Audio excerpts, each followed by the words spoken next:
Olá, galera. Bom dia, boa tarde, boa noite. Vamos continuar com a terceira parte da revisão de física para o primeiro bimestre. Nos vídeos anteriores, nós falamos um pouquinho de temperatura, calor, propagação de calor, dilatação térmica, calor sensível, calor latente, ok? E hoje nós vamos falar de como nós podemos expressar as transformações feitas pelo calor, né? Seja ela mudança de fase ou só um aquecimento, como é que nós podemos representar essas mudanças, né, em um formato um pouco mais amigável, em gráfico, tudo bem? Então, esse conteúdo desse vídeo, né, eu vou chamar ele de diagrama de fases, ok? Diagrama de fases, basicamente, é quando eu tenho um gráfico, né, onde eu consigo representar as mudanças de fase de um determinado material.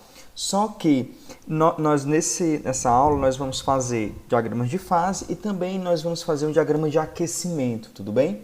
Então eu coloquei essa chamadazinha, os materiais ganhando ou perdendo calor podem alterar a sua temperatura e até mesmo o estado físico. Ou seja, nós temos aí, né, nessa fala a possibilidade de calor sensível e calor latente. Ok? Então, nesses meus gráficos que eu vou apresentar, basicamente eu vou apresentar dois tipos. O primeiro tipo é um gráfico de aquecimento, ok? Então, o nosso primeiro tipo de gráfico é um gráfico de temperatura por calor. Então, em um eixo eu vou ter temperatura e o outro eixo eu vou ter calor.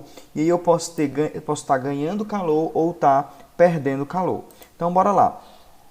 Ele é indicado para expor uma evolução, né?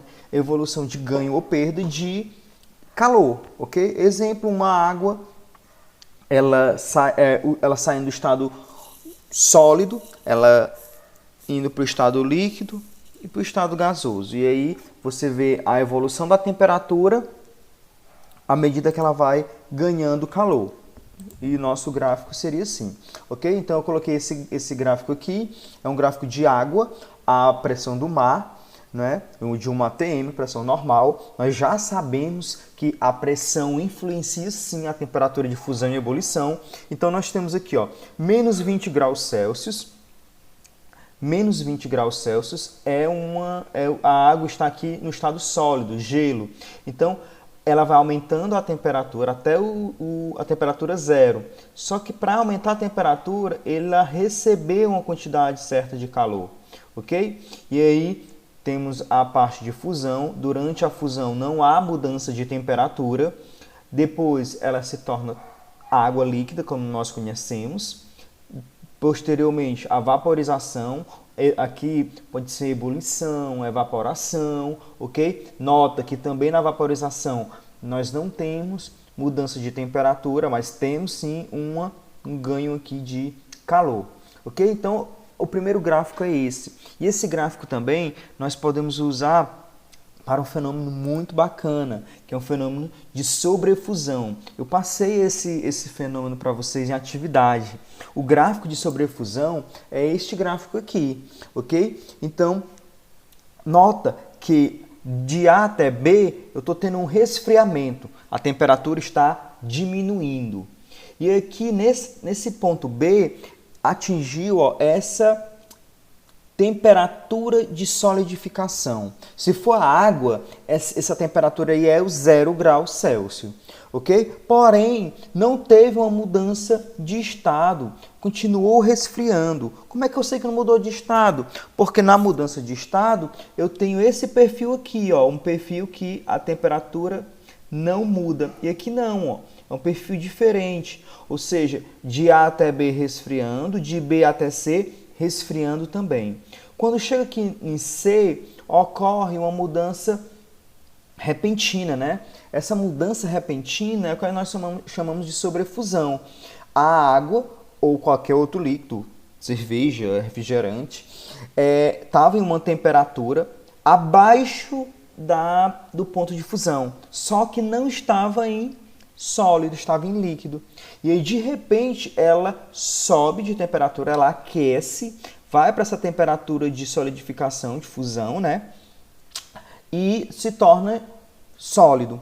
Essa mudança pode tornar todo o líquido sólido ou só uma parte, vai depender de quanto de energia que ela acumulou, ok? Então esses gráficos de temperatura por calor, ele é bem utilizado nesses dois exemplos aí. E aí nós vamos para o nosso próximo gráfico. O próximo gráfico ele seria realmente um gráfico de diagrama de fase, porque nós vamos ver aqui todas as fases possíveis, né, dentro dessas três aí que nós estudamos da matéria. Ok? Então, o nosso gráfico agora é pressão por temperatura. Primeiro gráfico, temperatura e calor. Segundo gráfico, pressão e temperatura. Ok? Então, nós vamos ver aí que as mudanças, elas podem ocorrer só com essas... Nós vamos só variar essas duas coisinhas aí, nós vamos ter a nossa mudança de estado. Nós não vamos aqui, pessoal, olhar se o calor se a gente está ganhando ou está perdendo calor, ok? Não nos interessa nesse tipo de gráfico fazer essa busca, tudo bem? Então, olha, denomina-se diagrama de fase de estado de uma substância o gráfico que representa suas curvas de fusão, vaporização e sublimação, ou seja, um gráfico que tem as três fases lá bonitinhas da matéria. Okay? Então, o gráfico de uma substância qualquer, ela é tipo isso daqui, ok? Tipo esse que eu mostrei agora. Então, ficou cortado aqui, mas esse eixo aqui é eixo das temperaturas, tudo bem? Então, nós vamos ver aí que essa parte cinza é a parte sólida, vapor, líquido e gás. Olha, gás, quando eu tenho um material que ele se torna gás, ele tem uma seguinte propriedade. Nós não conseguimos fazer ele mudar, né, mudar de estado, ele passar por essa linha para cá, com uma simples mudança de pressão, ok? Então, o que eu quero falar? Quando eu estou no estado de gás, não é no estado gasoso, é no estado de gás, eu não consigo fazer esse gás se tornar líquido, eu não consigo fazer ele se liquefar. Ele se tornar líquido, tudo bem?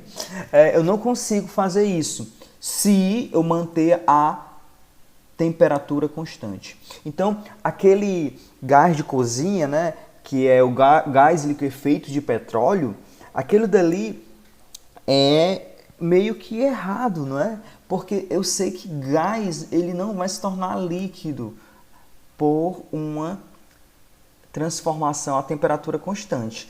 Como assim? Se eu tiver um gás aqui, não importa o quanto eu vou aumentar ou vou diminuir a pressão dele. Ele nunca vai mudar de estado. Se eu não mudar a minha temperatura, eu preciso mudar a minha temperatura para tentar fazer que ele volte para um outro estado, ou líquido ou vapor, ok? Então, nesse tipo de gráfico, nós temos aí os nossos estados físicos aí, sólido, líquido e vapor. Se eu tiver aqui a água, esse gráfico ele vai ter uma pequena mudança, ok? Olha, você percebe que a água ela tem uma parte líquida muito grande, ok? Comparado às substâncias normais, né? Vamos dizer assim, normais. Isso aqui é o que faz o nosso planeta, né, ter bastante água. O nosso planeta tem uma temperatura boa, tem uma pressão boa e dentro da nossa pressão e temperatura do nosso planeta, o nosso planeta ele está nessa região aqui que tem bem mais água do que gelo, ok? Tem bem mais água do que vapor.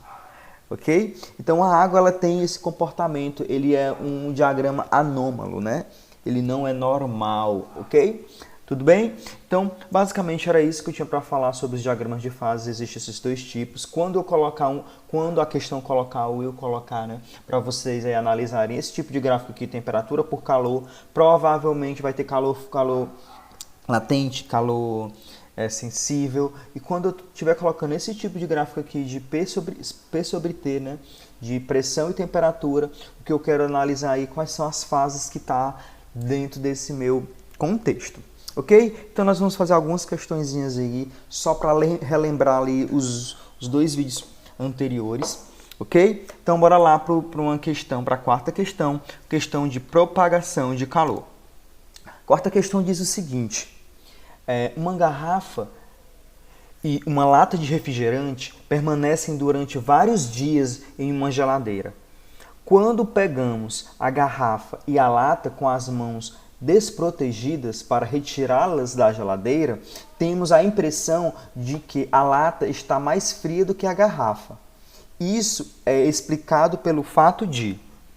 Olha, a questão ela vem falando algumas coisinhas aqui interessantes. Primeiro, ela diz o seguinte, o refrigerante e a garrafa, né, e a lata permaneceram durante vários dias. Quando ele coloca isso, vários dias, é para ele te atentar ao seguinte, olha, demorou tempo suficiente para tanto a garrafa quanto a lata alcançarem a temperatura de equilíbrio. Ou seja, não importa qual a temperatura que elas estavam, ambas estão à mesma temperatura, ok? Ambas atingiram a temperatura de equilíbrio. E diz o seguinte depois, né? Quando nós retiramos com as mãos desprotegidas, ok? Nós sentimos a sensação que a lata está mais fria. Então, vamos julgar aí qual é o item correto. Item A.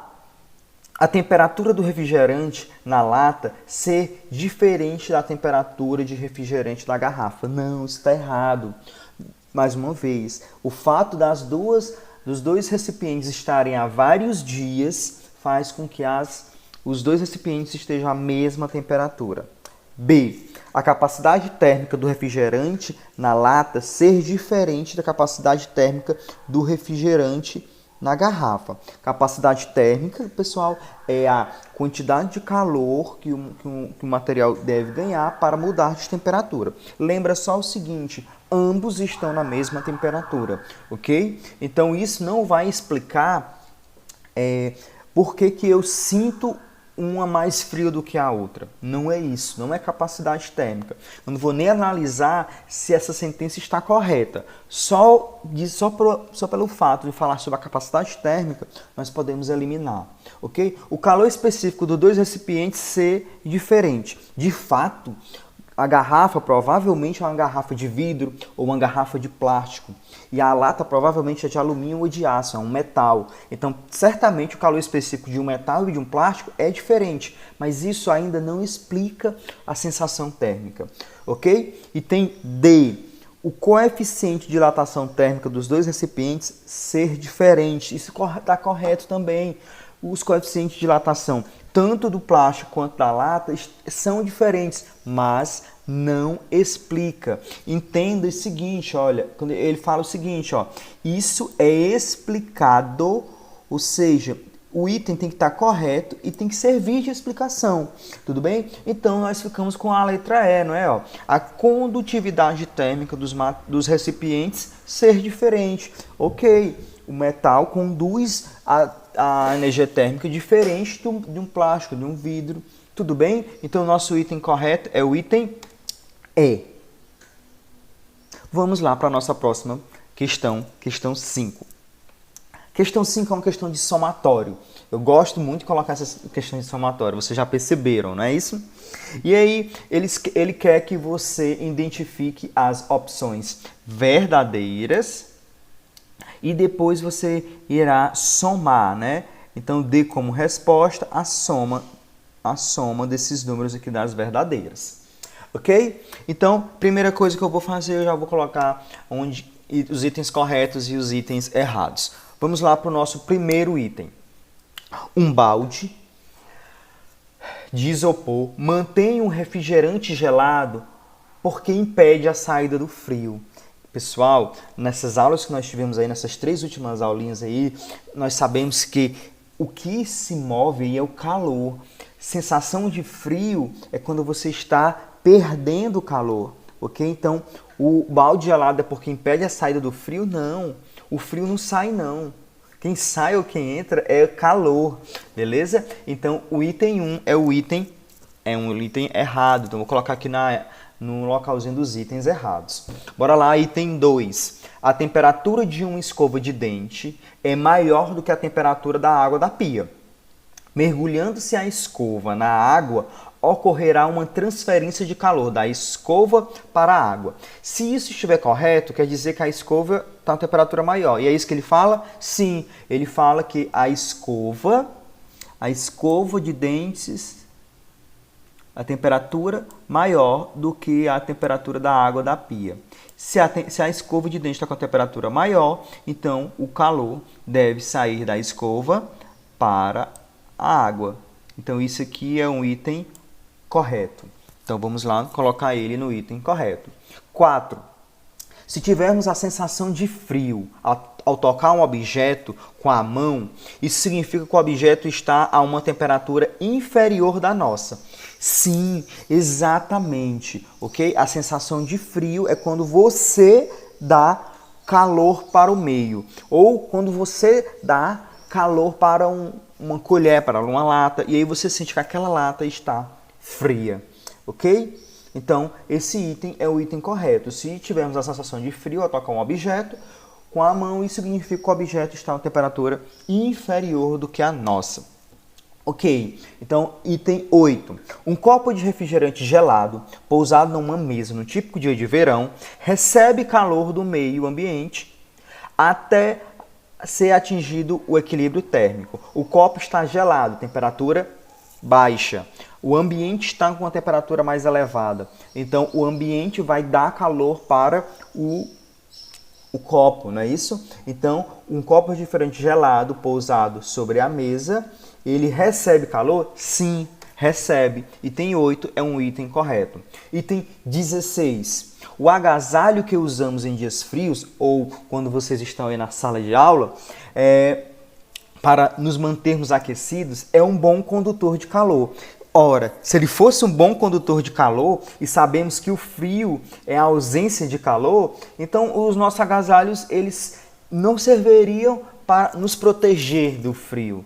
Ou seja, esse item 16 está errado, ok? O agasalho ele é feito de lã, que é um mau condutor. Ele não é um bom condutor. Esse carinha dizer que o agasalho é um bom condutor está errado. Tudo bem? Então, o item 16 é um item errado. E nós vamos para o nosso último item. Os esquimós, para proteger do frio intenso, constroem abrigos de gelo, porque o gelo é um isolante térmico. O gelo, comparado com o ar, sim, é um isolante térmico melhor. Okay? Embora o gelo esteja a temperaturas negativas, ele ainda vai criar uma bolha de ar quente, que não é tão quente, né?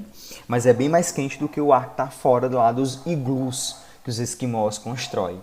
Ok? Então a 32 ela é um item correto, e aí nós podemos somar tudo e vai dar 44, é a resposta da quinta questão. Vamos lá para a nossa sexta questão.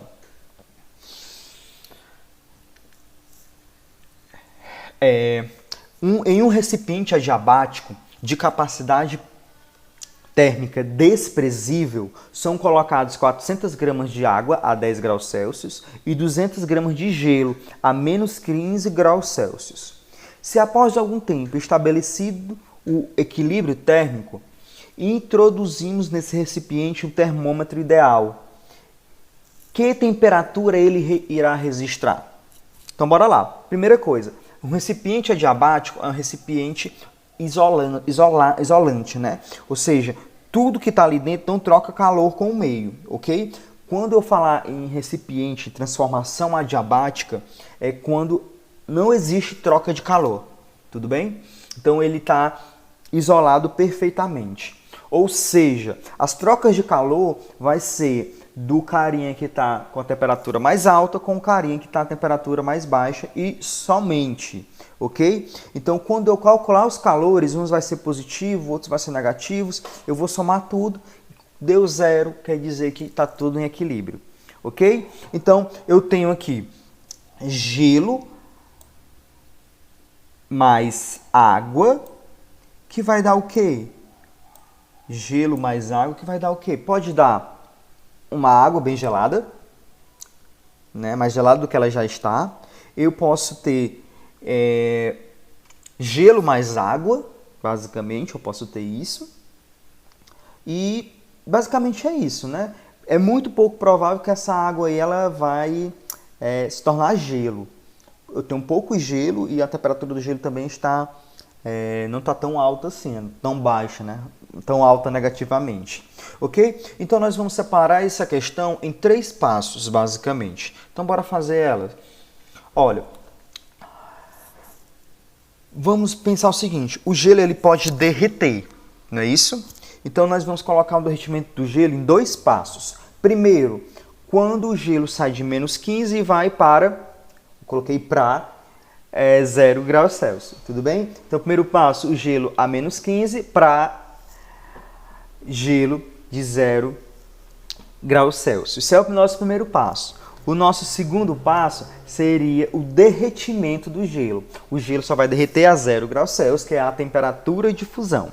Ok? Então, vamos olhar agora o primeiro passo. O primeiro passo, ele é uma mudança de temperatura, mas não é uma mudança de estado físico. Logo, é um calor sensível. Tudo bem? Então, eu estou aquecendo o gelo. Eu estou deixando ele com temperatura maior. Para eu fazer isso, eu tenho que dar calor. Ou seja, a água a 10 graus que eu misturei, ela vai estar dando calor. Então, esse calor que eu vou calcular aqui é um calor positivo, porque ele vai estar sendo ganho, é um calor ganho pelo gelo. Ok? E o calor que eu for calcular lá na água vai ser negativo, lembrem disso. Então, bora lá. Calor sensível, MC delta θ. Opa, só para seguir aí o slide, o derretimento do gelo é um calor latente, porque existe mudança de temperatura, existe mudança de estado físico e não há mudança de temperatura. Voltando, calor sensível é MC delta T. Eu coloquei mg da massa do gelo, C calor específico do gelo e delta T é variações de temperatura. A massa do gelo é 200, calor específico do gelo é 0,5 e a variação de temperatura. Temperatura final vai ser 0 e a inicial vai ser menos 15. Lembra que menos com menos é mais, ok? Então o nosso calor aí, se você fizer a multiplicação de 200 vezes 0,5, vai dar 100, ok? Menos com menos dá mais, então vai ficar 100 vezes 15, que vai dar exatamente 1.500 calorias. Eu preciso ganhar 1.500 calorias para o para o aquecimento do gelo, ok? Já para o derretimento, eu preciso dar, para o gelo uma quantidade de calor que eu chamei de calor latente, ok? Eu chamei de 2, calor 2, que é M do gelo vezes o calor latente de fusão. A massa do gelo, 200, calor latente de fusão, 80.